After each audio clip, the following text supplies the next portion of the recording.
Kalau belum subscribe juga segera ya, supaya kita bisa terus mengikuti channel ini dan sehingga channel ini bisa jadi berkat dalam hidupmu.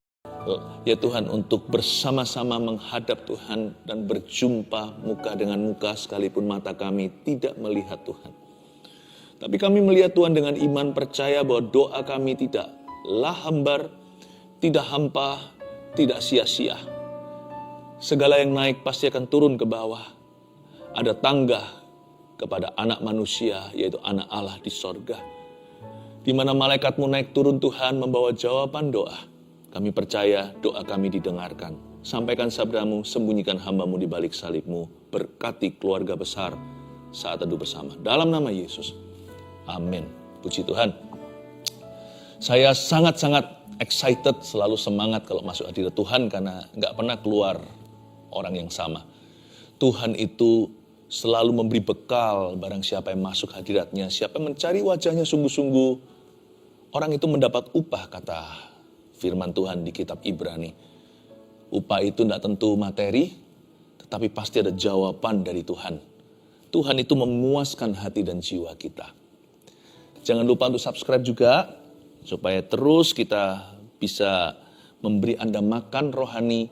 Saya percaya setiap firman Tuhan itu akan menuntun dan akan menjadi pelita bagi kaki keluarga saat teduh dalam kehidupan sehari-hari. Dan hari ini saya mau touch on the topic of prayer. Saya mau jamah topik tentang doa.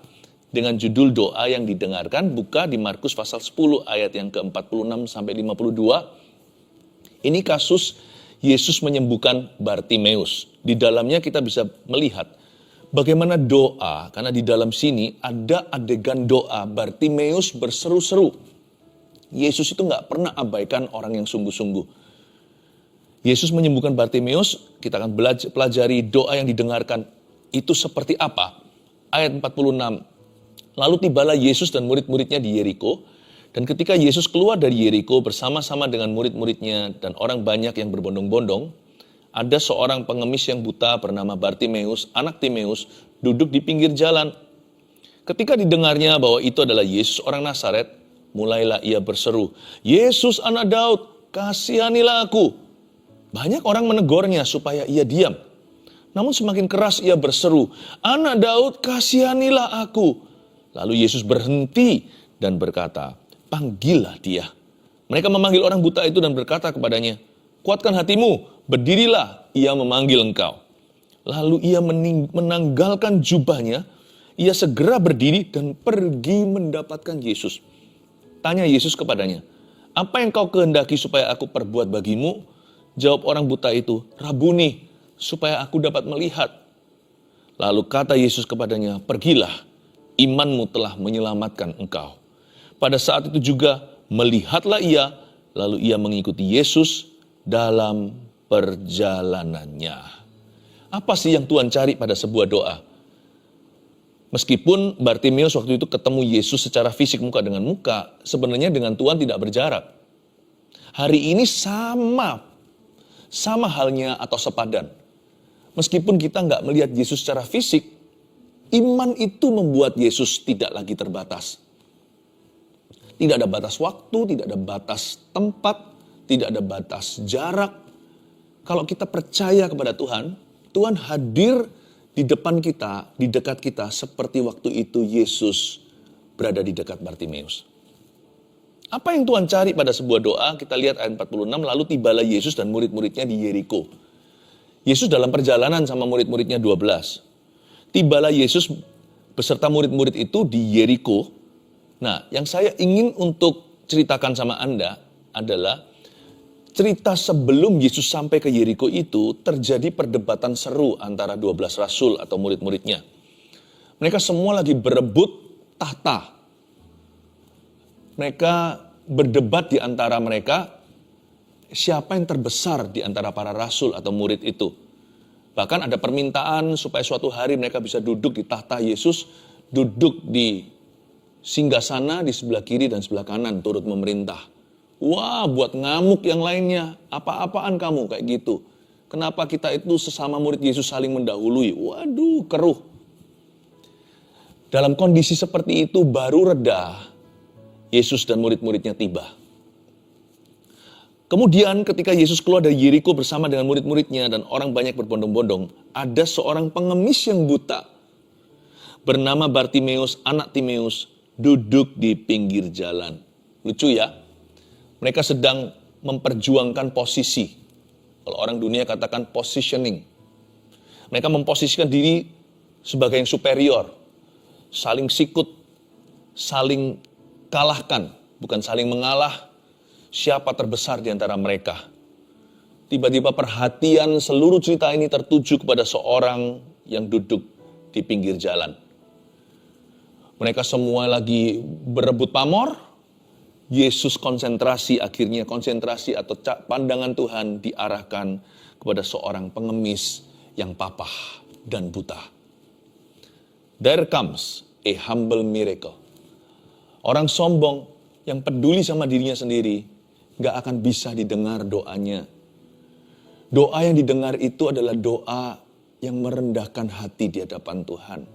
Tuhan gak interest sama sekali. He's not interested. Interested dengan orang-orang yang interest atau perhatiannya hanya pada dirinya. Apa pikiran orang lain tentang dirinya? Apa pendapat orang tentang dirinya? Apa kata dunia? Tuhan gak tertarik sama hati yang demikian. Tapi Tuhan itu rindu menjawab doa orang-orang yang tulus hatinya. Menjawab doa orang-orang yang sungguh-sungguh butuh. Siapapun mereka, termasuk anak jalanan, Tuhan akan dengarkan. Sebab Tuhan tidak pandang bulu. Tuhan itu tidak memandang manusia. Dia itu cinta setiap orang.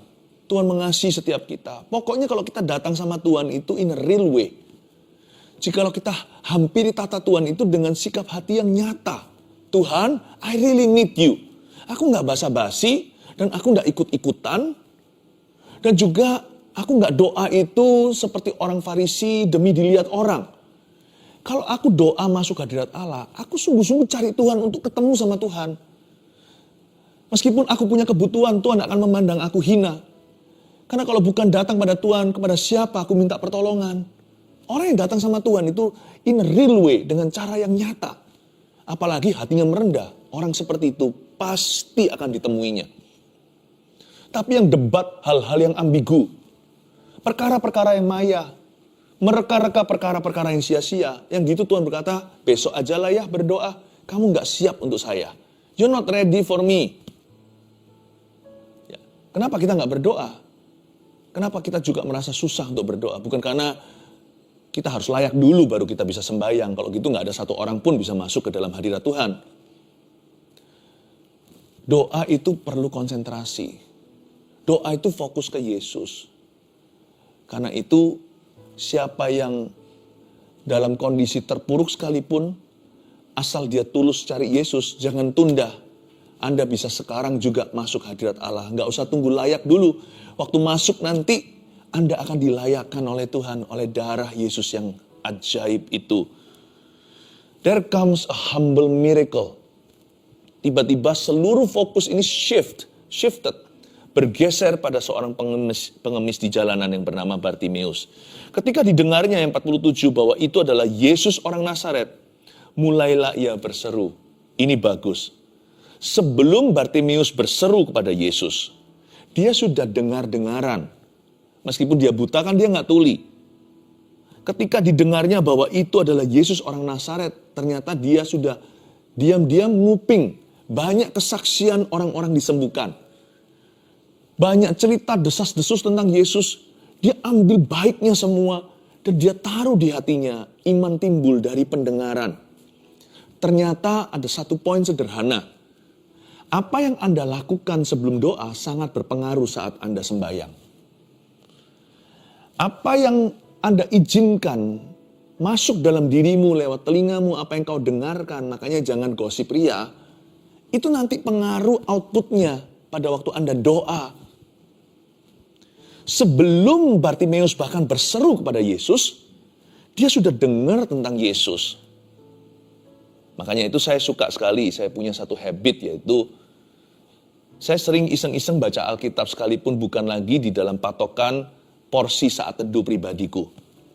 Saya baca, kenapa? Karena saya nggak pernah tahu nanti kapan ada ayat-ayat tertentu akan nyasar. Kapan ada ayat-ayat tertentu itu akan kuperlukan dan bukan di dalam menu utama, tetapi justru firman-firman yang sifatnya seperti suplemen itu yang akan jadi rescue, akan jadi pertolonganku ketika aku membutuhkannya. Hati-hatilah kita menggunakan mata kita, apa yang kita baca. Hati-hati kita gunakan telinga kita, apa yang kita izinkan masuk ke dalamnya. Sebab Bartimeus itu tidak menumpuk dan menimbun sampah. Yang dia tumpuk di dalam dirinya, yang dia simpan itu dalam sanubari perbendaharaan hatinya adalah kesaksian tentang Tuhan. Mungkin di dalam hatinya keluar nyanyi lagu ini sebelum bahkan diciptakan. Tak tersembunyi kuasa Allah, jika yang lain ditolong saya juga. Ada iri yang ilahi, iri yang baik maksudnya, yang positif. Kalau orang lain ditolong, aku mau Tuhan. Ini bukan iri hati. Ini kerinduan jiwanya. Dia dengar si itu orang yang sakit kusta Tuhan Yesus tahirkan. Kalau kusta aja bisa lenyap, apa susahnya bagi Sang Pencipta untuk memberikan saya penglihatan. Jadi dia tidak menyimpan perkara-perkara negatif di dalam dirinya. Inilah yang kurenungkan siang dan malam. Puji-pujian kepada Tuhan. Seperti lagu itu, inilah yang kurenungkan setiap waktu. Nyanyian pujian dan pengagungan kepadamu. Biarlah manis kau dengar Tuhan, manis kau dengar Tuhan. Dan hatiku bersuka karenamu. Dia simpan dalam hatinya, dia renungkan dalam otaknya. Semua pujian, pengagungan, dan perbuatan Tuhan dia replay, dan replay lagi. Dimainkan dan diputar ulang dan ulangi lagi. Ketika Yesus lewat, gampang. Langsung berseru. Seluruh iman itu meluap-luap ke permukaan. Ya, semua di dalam dirinya itu spiritnya sudah menggelembung ke atas tahta Tuhan. Dan berkata, Tuhan, I'm ready for your miracle. Yesus anak Daud, kasihanilah saya. Ayat 48, banyak orang menegurnya supaya ia diam. Namun semakin keras ia berseru, anak Daud, kasihanilah aku. Gak gampang jadi Bartimeus. Dia dianggap annoying oleh orang sekeliling. Dia dianggap, mengganggu. Banyak orang yang menegurnya, bukan satu dua. Pernahkah Anda merasa doa Anda terhalang? Yang halangi bukan Tuhan. Yang menghalangi itu dunia. Jangan salahkan mereka. Karena mereka tidak kenal Bapa. Bisa jadi juga yang menghalangi Anda sesama orang Kristen. Udahlah, lu gak usah doa-doa. Gak usah fanatik. Ya, mungkin bisa jadi begitu. Karena sekalipun Kristiani tidak sedikit yang masih kedagingan, hidupnya oleh daging bukan oleh roh. Hidup berdasarkan pikiran manusia yang mati. Jangan salahkan mereka. Mereka sendiri masih membutuhkan terobosan. Tapi kalau Anda mengharapkan mujizat untuk hidupmu, pilih-pilih siapa yang kau dengarkan. Banyak orang menegurnya supaya ia diam. Untung ayat ini tidak berhenti di sini. Jikalau Bartimeus menuruti keinginan dunia di sekelilingnya, tidak ada ayat berikutnya ketika dia disembuhkan. Namun semakin keras ia berseru, anak Daud, kasihanilah aku. Meskipun Bartimeus itu rendah hati, dia tidak datang ke tahta Tuhan dengan menuntut-nuntut. Dia tidak menghadapi Yesus dengan ngomel-ngomel, lalu kecewa sama Tuhan. Bagaimana kita bisa mengalami kebaikannya? Ada orang-orang yang berdoanya gini sikap hatinya. Kenapa Tuhan? Kenapa aku melayanimu, kau izinkan ini? Kenapa aku mengasihimu? Kok berakhir begini? Kita tidak bisa serbu tata Allah dengan tuduhan-tuduhan. Kalau kita mau doanya didengar, ambil arus bawah. Arus bawah itu hamba. Kita nggak bisa menghampiri Tuhan dengan sok-sokan. Bahkan meskipun kita merasa berhak untuk menyalahkan Allah, tapi sebenarnya kalau dilihat dan berkaca, kita semua ini orang berdosa, layak apa? Karena itu kalau doa kita mau didengar, ambil arus bawah. Ambil arus bawah seperti Bartimeus ini. Anak Daud, have mercy on me. Dia tidak appeal, dia tidak menuntut Tuhan berdasarkan hukum Taurat. Kalau gitu dia pasti akan gagal. Kalau kita mau hitung-hitungan sama Tuhan, kita semua itu yang salah, Tuhan itu yang benar. Kalau kita mau sama Tuhan itu adu mulut, nanti kalau Tuhan tanya sesuatu, Anda nggak bisa jawab.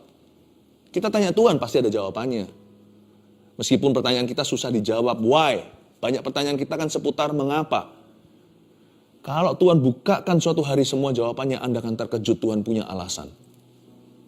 Tetapi kalau Tuhan tanya kepada kita, nggak usah why, mengapa, what aja. What have you done for me? Apa yang telah kau lakukan untuk aku? Atau lebih tepatnya, apa yang telah kau lakukan untuk membuatmu layak menuntut itu dari aku? Apa yang membuatmu merasa begitu layak di depanku seperti setara dengan Tuhanmu, lalu menudingkan jari dan tangan wajahnya ke arah tata dan berkata, Tuhan tidak fair atau Tuhan tidak adil sama saya. Kalau Tuhan buka semua dosa kita, matilah kita. Kita akan bungkam 1000 kata, masuk penjara dan lautan api neraka. Jangan pernah beradu dengan Tuhan. Karena kita nggak akan menang. Karena kita yang salah, kita ini jatuh dalam dosa. Tuhan tuh mati untuk dosa kita. Udah kalah skornya. Kalau kita mau mendapatkan belas kasihannya hingga mujizatnya, ambil arus bawah. Merendah. Seperti Bartimeus, gak seperti 12 rasul yang berdebat siapa yang terbesar. Mereka sudah jadi kacang lupa kulitnya. Mari kita meneladani Bartimeus, bukan Petrus. Mari kita teladani Bartimeus, bukan Yohanes dan Yakobus. Mereka berantem. Tapi Tuhan tunjukkan bahwa belas kasihan Tuhan hanyalah bagi orang yang rendah hati. Yang sombong biar debat dulu sampai capek nanti datang sini bertobat. Tapi yang rendah hati langsung diperhatikan oleh Tuhan. Mari kita belajar dari Bartimeus. Sekalipun dia itu ambil arus bawah, dia merendah. Namun orang ini berotot rohani baja. Ya. Kenapa? Semua orang menegurnya supaya dia diam, namun semakin keras ia berseru, anak Daud kasihanilah aku. Siapa bilang orang rendah hati itu lembek? Kita bisa ambil arus bawah. But we could be the most determined person in the whole world. Kita bisa menjadi orang yang paling tekadnya paling bulat ketika berdoa. Ya.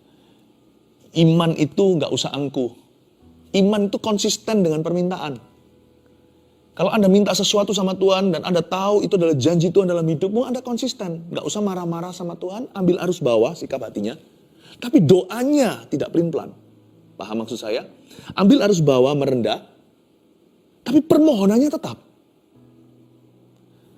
Meskipun dia itu di hadapan Tuhan itu lemah lembut, Lord have mercy on me, ampuni aku tidak layak padamu.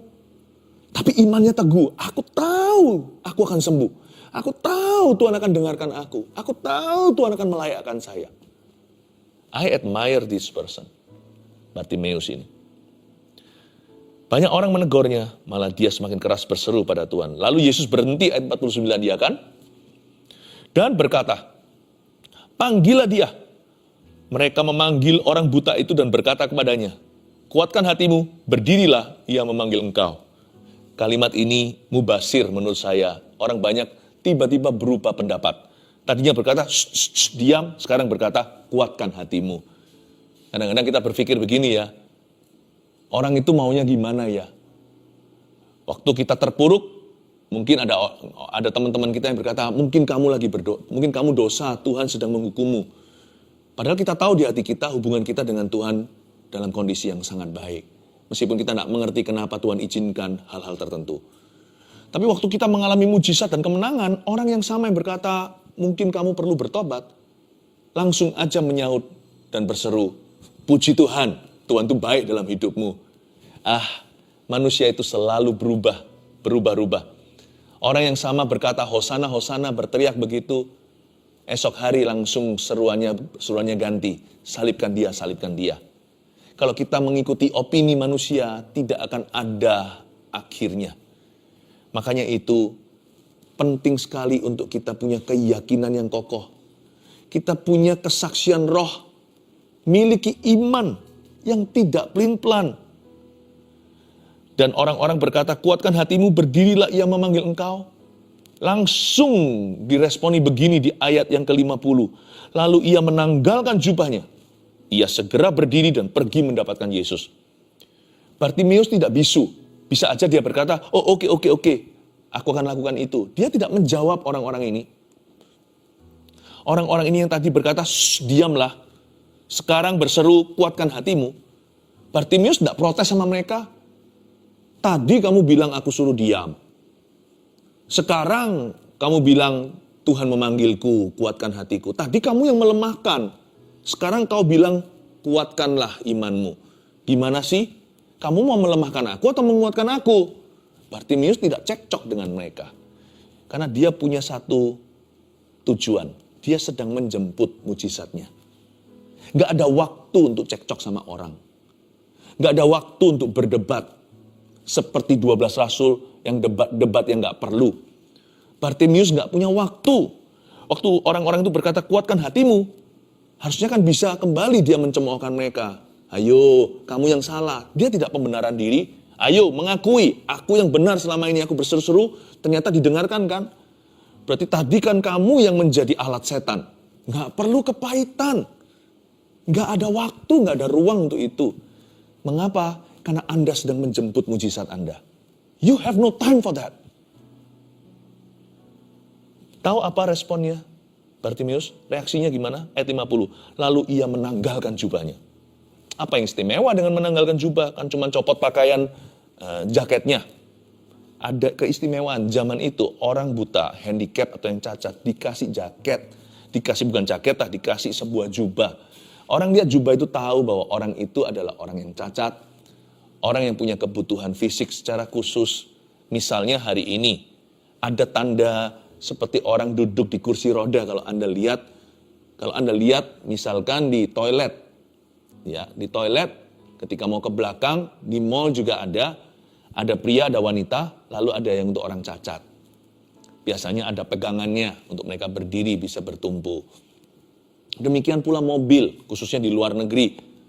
Selalu disediakan di dekat pintu utama tempat orang cacat dengan gambar simple sederhana seperti orang di kursi roda. Dan tidak boleh sembarang mobil bisa masuk ke situ, nanti bisa diangkat secara paksa oleh pemerintah daerah. Tapi tempat mobil itu yang boleh di sana hanyalah mobil yang punya tanda yang sama. Bahwa ditaruh di tanda di dashboardnya, taruh di spionnya. Memang ini mobilnya orang cacat dengan lambang yang sama. Demikianlah tujuan jubah. Jubah itu pada Bartimius untuk menunjukkan bahwa dia orang yang butuh pertolongan. Tapi sama dia langsung ditanggalkan jubahnya. Dia tahu bahwa setelah dia pergi ke Yesus, menjemput mujizatnya, dia tidak akan cacat lagi. Dia tidak akan buta lagi. Dia akan melihat. Gak ada waktu untuk cekcok sama dunia. Gak ada waktu untuk kepahitan. Gak ada waktu untuk mengeluh. Bartimius langsung menanggalkan jubah handicapnya. Menjemput mujizatnya. Tapi anehnya ayat 51 kok malah ditanya sama Yesus. Tanya Yesus kepadanya. Apa yang kau kehendaki supaya aku perbuat bagimu? Bukannya Yesus maha tahu. Jangankan maha tahu. Kalau kita aja di posisi Yesus, kita juga akan tahu. Wong dia datangnya dengan meraba-raba begini kok. Udah gak usah ditanya. Dia mau apa udah jelas sekali. Dia mau melihat. Kenapa Yesus masih tanya? Tanya Yesus kepadanya, apa yang kau kehendaki supaya aku perbuat bagimu? Tuhan ajari kita berdoa. Doa itu bisa mulainya umum, general. Tapi doa harus berakhir spesifik. Kita harus tahu kita mau apa. Saya pernah mendengarkan, ya bukan menilai doa orang, tapi saya belajar pula. Saya juga belajar dari doa orang lain. Apa yang baik saya tiru, apa yang kurang baik saya menghindarinya. Kadang-kadang doa terdengar sangat indah ya. Wah, fasih lidah. Segala doktrinnya, doktrin Kristenan kekristenan pun ada di dalam doa seseorang. Panjang lebar. Bahkan doa makan pun bisa menjadi doa yang sangat misionaris untuk misionaris di Afrika. Doa kita itu loh bisa mewah. Tapi setelah saya dengarkan doa tertentu seperti itu, saya bertanya pada diri sendiri, sebenarnya apa ya permintaannya ya kalau memang ada permohonan. Our prayer could be very pretty. Could sound very righteous. Yet so pointless. Doa kita bisa begitu benar kedengaran. Tetapi tanpa tujuan. Betul, doa yang sifatnya memuji Tuhan tidak minta-minta. Doa yang menyembah, nggak memohon-mohon, saya tahu. Tapi ketika masuk ke departemen meminta sesuatu, Yesus berkata, mintalah kamu akan diberikan, carilah kamu akan mendapat. Kamu akan menemukan, ketoklah pintu akan dibukakan. When it's time to ask, be clear what you are asking for. Ketika waktunya untuk meminta, pastikan jelas apa yang kau mohonkan. Minta dengan tegas. Apa yang Anda inginkan. Jangan-jangan kita sendiri gak jelas sama diri sendiri. Aku ini maunya apa ya? Gak menentu. Tapi Yesus tanya sama dia, apa yang kau kehendaki supaya aku perbuat bagimu? Jawab orang buta itu, Rabuni, supaya aku dapat melihat. Kata Rabuni itu lebih dari kata rabi. Rabuni di sini itu melampaui sekedar guru. Rabuni ini punya arti Lord, Master, Tuanku, Tuhanku. Luar biasa iman orang ini. Semua orang lain masih merasa Yesus hanya anak tukang kayu. Atau dia hanyalah seorang rabi yang sakti, bisa menyembuhkan segala. Tapi Bartimeus sudah nyebut dia anak Daud. Padahal ahli Taurat orang Farisi semua menyangkali.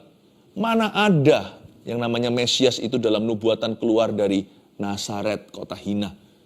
Tapi dia bisa mengakui, engkau anak Daud. Dia mengakui engkau Mesias. Lebih dari itu, Bartimeus tunduk pada Yesus sebelum dia sembuh. Ada mujizat, enggak ada garansi atau jaminan. Tapi dia terlebih dulu menuhankan Yesus. Dia berkata, Rabuni, you are my Lord, my Master, no matter what, apapun terjadi, engkaulah Tuhanku, engkaulah Allahku, engkaulah Rajaku.